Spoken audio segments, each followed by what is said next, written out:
الشیطان الرجیم بسم اللہ الرحمن الرحیم مثل الذین ينفقون اموالهم فی سبیل اللہ کمثل حبہ انبتت 7 سنابل فی کل سنبلۃ 100 حبہ واللہ یضاعف لمن یشاء واللہ واسع علیم۔ قابل احترام بھائی اور بہنوں، اللہ تبارک و تعالیٰ نے انسانوں کا مقصود اس دنیا میں دین اسلام کا غلبہ قرار دیا ہے۔ انسانوں کی سب سے بڑی ذمہ داری اس شہادت حق کے فریضے کا انجام دینے کی ہے کہ اللہ کے دین کو انسان غالب کریں، اور جس دین کو انہوں نے خود اپنے لیے قبول کیا ہے اس دین کو پوری دنیا پر بھی مسلط کرنے کی کوشش کریں۔ اس کی وجہ بنیاد یہ ہے کہ انسان کا مقصد وجود ہی اللہ کے دین کا غلبہ ہے، لیکن اللہ کے دین کے غلبے کے لیے کچھ بنیادی وسائل درکار ہوتے ہیں۔ دنیا میں کوئی بھی کام، مادی دنیا کا کوئی بھی کام، چھوٹا ہو بڑا ہو، نفس کے متعلق ہو، قوم کے متعلق ہو، وطن رنگ کے متعلق ہو، نسل کے متعلق ہو، کوئی بھی کام بغیر قربانی کے اور توانائیوں کے صرف کرنے کے نہیں ہوتا ہے۔ دین کے غلبے کا کام بھی اللہ تعالیٰ نے اسی سے مربوط کر دیا ہے کہ جو لوگ دین کے غلبے کا کام کریں گے وہ اس کے لیے صرف اپنی جان اور توانائیاں نہیں کھپائیں گے، بلکہ اس کے لیے وہ اپنے مال و دولت اور اس کے وسائل بھی کھپائیں گے۔ اور ترغیب کے طور پر یہ بات فرما دی ہے کہ اللہ کے دین کے غلبے کے لیے جب لوگ اپنی توانائیاں اور مال و دولت کھپائیں گے تو اس خرچ کرنے کا صلہ ان کو دنیا میں بھی اور آخرت میں بھرپور ملے گا۔ ارشاد فرمایا مثل الذین ينفقون اموالهم فی سبیل اللہ کمثل حبہ، جو لوگ اللہ کی راہ میں خرچ کرتے ہیں ان کی مثال ایک غلے کے دانے جیسی ہے، انبتت 7 سنابل، جس کو اگانے کے لیے جب زمین میں ڈالا جاتا ہے تو یہ دانہ 7 بالیاں پیدا کرتا ہے۔ اگر آپ دیکھیں گندم کے چھلے، مکئی کے چھلے، جو کے چھلے، سبزیوں اور ترکاریوں کی پیداوار، پھلوں اور فروٹس کی پیداوار، ایک دانے کے اگانے کے بعد اس سے ہزاروں دانے اگتے ہیں۔ اللہ نے جو مثال بیان فرمائی ہے وہ یہ ہے کہ گندم اور مکئی کے ایک دانے کو ہم اگانے کے بعد اس میں 7 بالیاں پیدا کرتے ہیں، اور ہر بالے میں 100 دانے ہوتے ہیں۔ اس طرح ایک دانے سے 700 دانے تو اگی جاتے ہیں۔ واللہ یضاعف لمن یشاء، اور جس کے لیے اللہ چاہے اس کی مقدار اور بھی بڑھا دیتا ہے۔ واللہ واسع علیم، اور اللہ تعالیٰ خزانوں والا ہے، وسعتوں والا ہے، اور وہ صاحب علم بھی ہے، اس کو پتہ ہے کہ کتنا اس کو دینا ہے۔ علم کا سے مقصود یہاں یہ ہے کہ انسان جب بھی کوئی کام اللہ کی رضا کے لیے کرتا ہے تو اللہ تعالیٰ کی اس پر نظر ہوتی ہے کہ اس نے یہ کام میری خوشنودی کے لیے کیا ہے یا کوئی اور چیز کے پیش نظر ہے۔ اگر نیکی کرنے والا شخص، کوئی صرف کرنے والا شخص، انفاق کرنے والا شخص، اللہ کی راہ میں خرچ کرنے والا شخص اللہ کی رضا کے لیے خرچ کرتا ہے تو اللہ کو اس کا بخوبی علم ہوتا ہے۔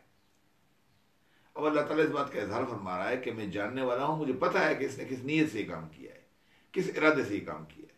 پھر یہ فرمایا کہ جب ہم کہتے ہیں کہ ہم اس کو کئی گنا بڑھا چڑھا کے واپس کریں گے، اس کا مطلب یہ نہیں ہے کہ ہمارے پاس کوئی کمی ہے۔ ہمارے پاس ڈھیروں پڑے ہیں، خزانے ہیں، ہم جس چیز کو دینا چاہیں ڈھیروں دے سکتے ہیں۔ ہمارے راستے میں کوئی رکاوٹ نہیں ہے، مال و دولت کی وسائل کی کمی نہیں ہے۔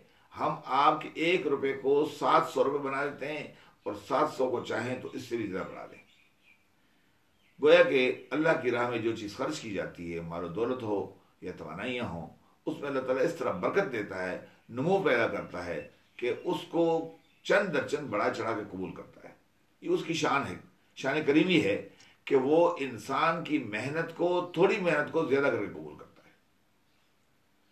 بس اس میں بنیادی شرط یہ بیان کر دی گئی ہے کہ یہ کام ابتغاء لوجہ اللہ ہو، اللہ کی رضا کی تلاش کے لیے ہو۔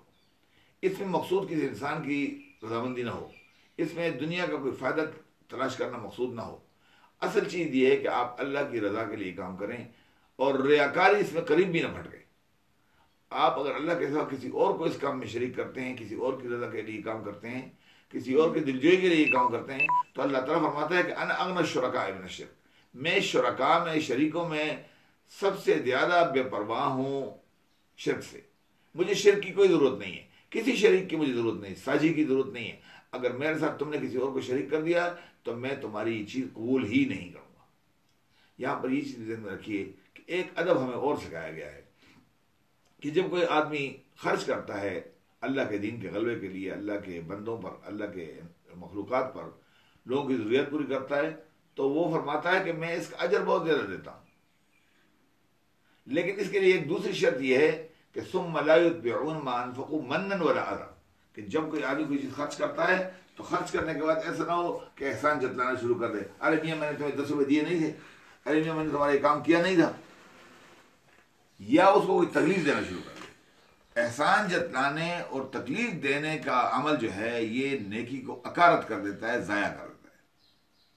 تو اللہ تعالیٰ یہ بات فرما رہا ہے کہ جو لوگ اللہ کی راہ میں خرچ کرتے ہیں وہ لوگ احسان جتلاتے نہیں ہیں اور اپنے احسان کی وجہ سے کسی کو تکلیف نہیں دیتے ہیں، اس کو ذہنی کوفت میں مبتلا نہیں کرتے ہیں. کیونکہ انسان جب خرچ کرتا ہے تو اللہ تعالیٰ کی رحمت دیکھیے کہ وہ فرماتا ہے کہ تم جب خرچ کرتے ہو میرے دین کے لیے خرچ کرو، میرے لیے خرچ کرو. اگر تم اپنی بیوی بچوں پر بھی خرچ کرتے ہو میری رضا کے لیے تو میں تمہیں اس کا بھی دے دوں گا. اگر تم اپنے رشتہ داروں کو دیتے ہو تو یہ تمہارا میں صلہ رحمی کاؤنٹ کروں گا. اللہ تعالیٰ کی مہربانی ہے کہ میں اپنے اوپر خرچ کروں، اپنے بچوں پر خرچ کروں، اپنے عزیزوں دوستوں پر خرچ کروں. اللہ تعالیٰ مجھے اس کا صلہ دیتا ہے، اور صلہ اس طرح دیتا ہے کہ نبی صلی اللہ علیہ وسلم سے ایک دفعہ کسی نے پوچھا کہ یا رسول اللہ جب میں کسی اپنے رشتہ دار کو کچھ دیتا ہوں تو اس کا اجر مجھے ملتا ہے؟ فرمایا ہاں، اس کا دوہرا اجر ہے. ایک تو تمہارے صدقے کا اجر ہے اور دوسرا تمہاری رشتہ داری کا خیال رکھنے کا اجر ہے، صلہ رحمی کا اجر ہے. تم نے رشتہ داری کا خیال رکھا ہے لہذا تمہیں اس کا اجر دوہرا ملے گا.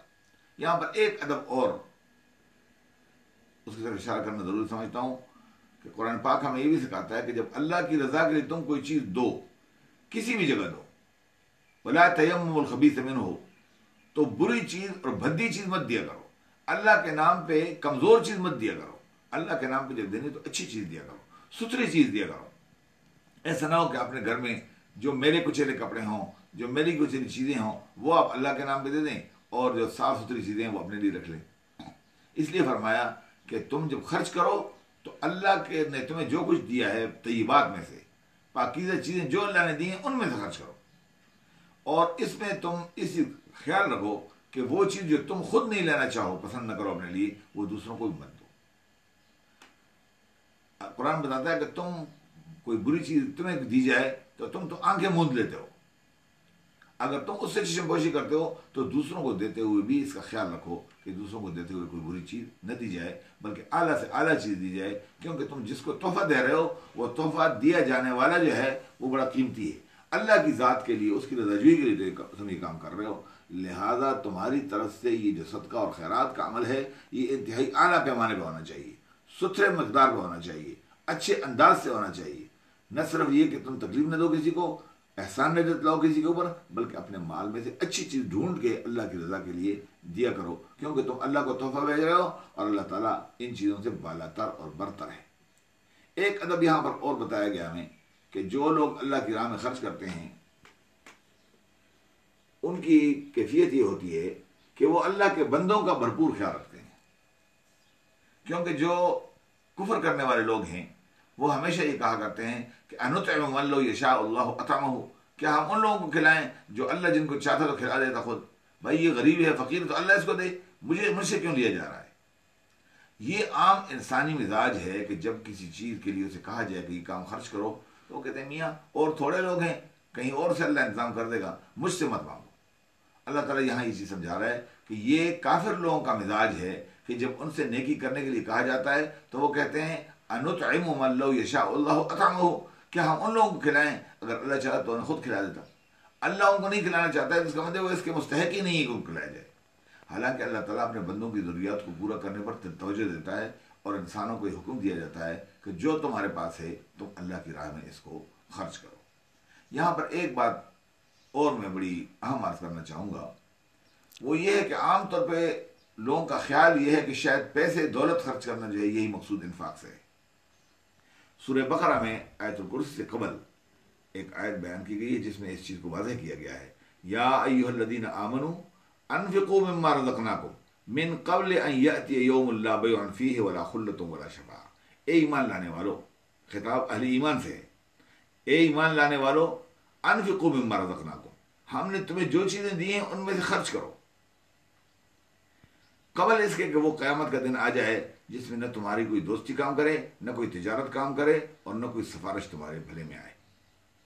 یہاں پر جو انفاق کا لفظ استعمال کیا گیا ہے اس میں مال و دولت کا ذکر نہیں کیا گیا ہے، لیکن انفاق سے مراد یہاں صرف مال و دولت نہیں ہے، انسان کی تمام توانائیاں، انسان کا علم، انسان کی جوانی، اس کی قوت، طاقت، سمجھ بوجھ، یہ تمام اس کے پاس اللہ کا دیا ہوا ہے. انفقوا مما رزقناکم، ہم نے جو کچھ تمہیں دیا اس میں سے خرچ کرو. اللہ تعالیٰ بڑے واضح انداز میں کہہ رہا ہے کہ اے ایمان لانے والو، صرف پیسے دینا کافی نہیں ہے، تمہاری جوانی کی بھی ضرورت ہے، تمہاری قوت کی بھی ضرورت ہے، تمہارے علم کی بھی ضرورت ہے، تمہاری توانائیوں کی بھی ضرورت ہے. تم جو کچھ رکھتے ہو، اللہ نے تمہیں جو کچھ بھی دیا ہے ان میں سے اللہ کی راہ میں خرچ کرو، اور قیامت آنے سے پہلے پہلے یہ معاملہ چکا لو.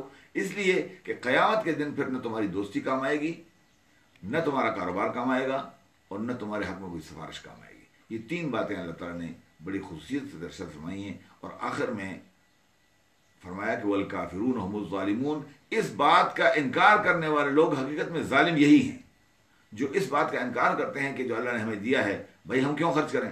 انطعم من لو یشاء اللہ اطعمہ، ہم خرچ کریں، لوگوں کو دیں، اللہ ان کو خود دے دے. ہم سے ہمارا کوئی محتاج تو نہیں ہے، اللہ خود دے سکتا ہے، ڈھیروں دے سکتا ہے، لہذا وہ خود دے دے ان کو، ہم سے کیوں مانگا جا رہا ہے. نہیں، یہ اہل ایمان کا ایک امتحان ہے کہ جس کام کے لیے انہوں نے اپنے آپ کو تیار کیا ہے غلبہ دین کے لیے، اس راہ میں تمہاری تمام توانائیاں اللہ کی عطا کر رہا ہے، اور وہ تمام توانائیاں اللہ کی راہ میں خرچ کرنا تمہاری ذمہ داری ہے. اس لیے یہ بات ذہن میں رکھی جائے کہ اللہ کے دین کے غلبے کے لیے جب جدوجہد کیا جائے، معاشرے کی اصلاح کے لیے جب کوشش کی جائے، لوگوں کی مدد کے لیے جب ہاتھ بڑھایا جائے، تو اس دوران اس چیز کو ذہن میں رکھا جائے کہ اللہ تعالیٰ نے مجھے جو کچھ دیا ہے وہ سارا خرچ کرنے کے لیے، اللہ اس میں اضافہ کر دے گا، بڑا چلا کے دے دے گا. یہاں یہ بات ذہن میں رکھیے کہ حضور پاک صلی اللہ علیہ وسلم نے ایک دفعہ بڑی اچھی مثال قائم فرمائی.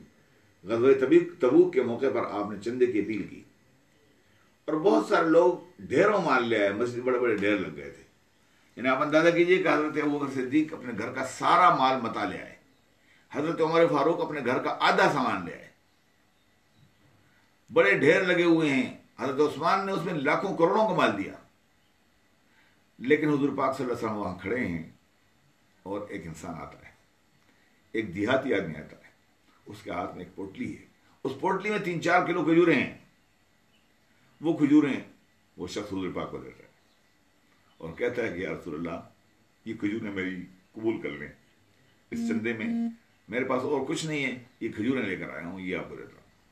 حضور پاک نے حکم دیا کہ یہ کھجوریں لے کر اس پورے ڈھیر پر پھیلا دیے جائیں. صحابہ کرام نے اس کی وجہ پوچھی تو حضور پاک نے ارشاد فرمایا کہ یہ شخص رات کو ایک یہودی کے کھیتوں کو پانی دے کر آیا ہے، اور اس کی مزدوری میں اس کو یہ 1 سا کھجوریں ملی. اس کے بچے ان کھجوروں کے زیادہ محتاج تھے، اور وہ انتظار کر رہے ہیں کہ ہمارے والد ابھی کھجوریں لے کر آئیں گے، مزدوری لے کر آئیں گے. لیکن اس شخص نے وہ غلہ، وہ کھجور اللہ کی راہ میں دینے کو ترجیح دی. اللہ کی نظر میں ان کھجوروں کی قیمت اس پورے ڈھیر سے زیادہ ہے، اس لیے اس پورے ڈھیر پر اس کو پھیلا دیا. کہنے کا مطلب یہ ہے عزیزوں اور دوستوں کہ اللہ کی راہ میں دی جانے والی چیز ضائع نہیں ہوتی ہے. دنیا میں بھی اس کی قدر کی جانی چاہیے، اور آخرت میں یقیناً اس کی قدر کی جائے گی. جو کچھ انسان خرچ کرے وہ اس احساس کا تصور کرے کہ میں اللہ کی رضا کے لیے خرچ کر رہا ہوں، اللہ کو خوش کرنے کے لیے خرچ کر رہا ہوں. اس میں اعتدال کی راہ اپنانا ضروری ہے، کیونکہ قرآن ہمیں یہ بھی رہنمائی دیتا ہے کہ والذین اذا انفقوا لم یسرفوا ولم یقتروا وکان بین ذلک قواما. یہ اللہ کے بندے جب خرچ کرتے ہیں اللہ کی راہ میں تو یہ اسراف سے کم نہیں لیتے ہیں، بے حد بے تحاشا نہیں خرچ کرتے ہیں. ایسا نہ ہو کہ اپنی ضروریات کو ختم کر دیں. وہ خرچ بھی کرتے ہیں، بے تحاشا نہیں خرچ کرتے ہیں، اور بخل سے بھی کام نہیں لیتے ہیں. ولم یقتروا یعنی سخاوت سے تو کام لیتے ہیں لیکن بے تحاشا نہیں خرچ کرتے ہیں، بلکہ اپنے لیے کچھ رہنے دیتے ہیں، اور بخل سے کام بالکل نہیں لیتے ہیں. وکان بین ذلک قواما، بلکہ ان کا رویہ ان دونوں کے درمیان آتا ہے، نہ بخل ہوتا ہے اور نہ مال کو فنا کرنا مقصود ہوتا ہے. آپ اندازہ کیجئے کہ حضرت سعد بن ابی وقاص رضی اللہ عنہ بیمار ہیں، بڑے مالدار ہیں. حضور پاک ان کی عیادت کے لیے آتے ہیں اور حضور پاک سے حضرت سعد کہتے ہیں کہ یا رسول اللہ کو تو پتہ ہے کہ میری وارث میرے بعد میری بیٹیاں ہیں، لہذا میں چاہتا ہوں کہ میں یہ سارا مال اللہ کی راہ میں صرف کر دوں۔ حضور پاک نے فرمایا کہ نہیں۔ انہوں نے کہا، سعد نے فرمایا کہ یا رسول اللہ پھر میں آدھا مال دے دیتا ہوں۔ حضور پاک نے فرمایا نہیں۔ انہوں نے کہا یا رسول اللہ پھر 1/3 دے دیتا ہوں، 1/3، 1/3 مال میں اللہ کی راہ میں صدقہ کرتا ہوں۔ حضور پاک نے فرمایا الثلث کبیر او کثیر، ہاں 1/3 بہت زیادہ ہے اور کافی بڑا حصہ ہے۔ اور اس کے بعد سے یہ قاعدہ بن گیا کہ وصیت کرنے والا شخص 1/3 مال سے زیادہ کی وصیت نہیں کر سکتا ہے۔ اب اندازہ کیجئے کہ اسلام کس طرح فطرت کا دین ہے، کس طرح اعتدال کا دین ہے کہ اپنے بچوں کے لیے بھی کچھ چھوڑ جاؤ۔ حضور پاک فرماتے ہیں حضرت سعد سے، انک ان تذر اولادک عالۃ یتکففون الناس خیر منہ ان تترک لهم شیئا، بجائے اس کے کہ تم اپنے رشتہ داروں کو اس طرح لوگوں کے سامنے ہاتھ پھیلاتے چھوڑ جاؤ، اس سے بہتر یہ ہے کہ ان کے لیے کچھ مال چھوڑ جاؤ۔ تو حضرت صاحب نے پھر 1/3 کی وصیت کی اور 1/3 اللہ کی راہ میں وقف کر دیا اور باقی مال اللہ چھوڑ دیا اور 1/3 کے علاوہ 2/3 کو وقف کر دیا۔ کہنے کا مطلب یہ ہے کہ انفاق فی سبیل اللہ دنیا میں کوئی بھی کام کرنے کے لیے ضروری چیز ہے، لیکن خاص طور پہ فی سبیل اللہ کام کرنے کے لیے غلبہ دین کے جدوجہد میں، دین کی بھلائی میں، معاشرے کی اصلاح میں، معاشرے کی بڑھوتری اور پروموشن میں جو انسان اپنا حصہ لینا چاہتا ہے اس کو اپنی تمام توانائی اس راہ میں خرچ کرنی ہوں گی، خاص طور پہ اپنے مالی وسائل کو اس راہ میں جھونکنا ہوگا، لیکن اس میں ان آداب کا بھی خیال رکھا جائے گا جن کی طرف میں نے اشارہ کیا ہے۔ اللہ تعالیٰ سے دعا ہے کہ وہ ہمیں دین کے غلبے کے لیے، اللہ کی رضا کے لیے، اللہ کی رضا کی نیت کے ساتھ بھرپور انداز میں خرچ کرنے کی توفیق عطا فرمائے تاکہ ہماری توانائی پوری کی پوری اللہ کے دین کے کام آئیں۔ وآخر دعوانا الحمدللہ۔